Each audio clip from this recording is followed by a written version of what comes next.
May 26, 1991. A humid night at Bangkok's Don Mueang Airport. Lauda Air Flight 004, a Boeing 767 named Mozart, is cleared for departure to Vienna. Founded by Formula One legend Niki Lauda, the airline was a symbol of precision and luxury. The 767 was one of the most advanced jets in the world.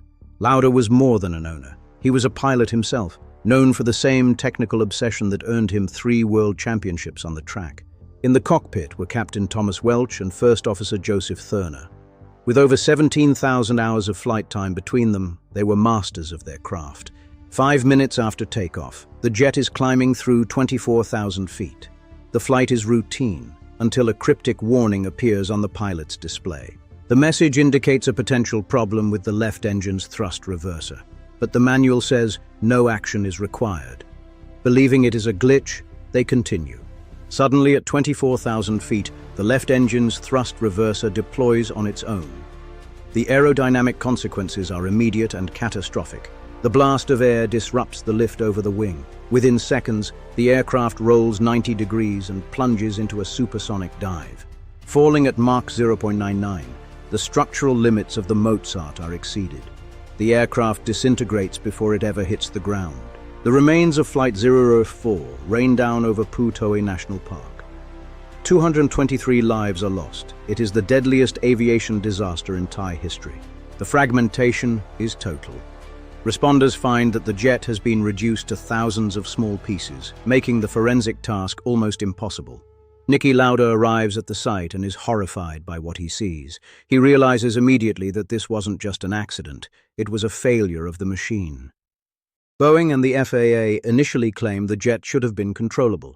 They imply the pilots failed to react correctly to the deployment. Lauda refuses to accept the blame.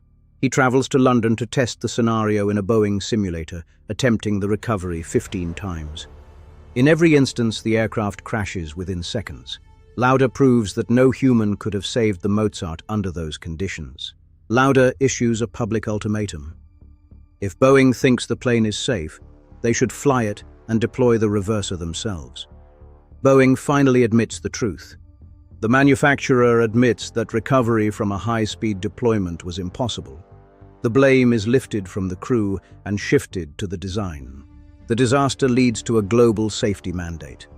A third mechanical lock, the sync lock, is added to prevent uncommanded deployment. The fix is applied to the entire Boeing fleet worldwide, fundamentally changing how thrust reversers are secured for the modern era. Investigators also scrutinize the maintenance history, uncovering previous warnings that had been dismissed. Safety culture begins to evolve. Today, the Thai jungle has begun to reclaim the site, but the shrine remains a permanent site of reflection for the 223 victims. The 223 souls of Flight 004 represent 21 nations. Their names are etched in history, a reminder of the cost of aviation progress. Because of Niki Lauda's technical grit and search for the truth, the skies we fly today are safer. We remember the Mozart, a tragedy that tested the limits of aviation, and a story of a quest for truth that saved countless lives in the years to follow.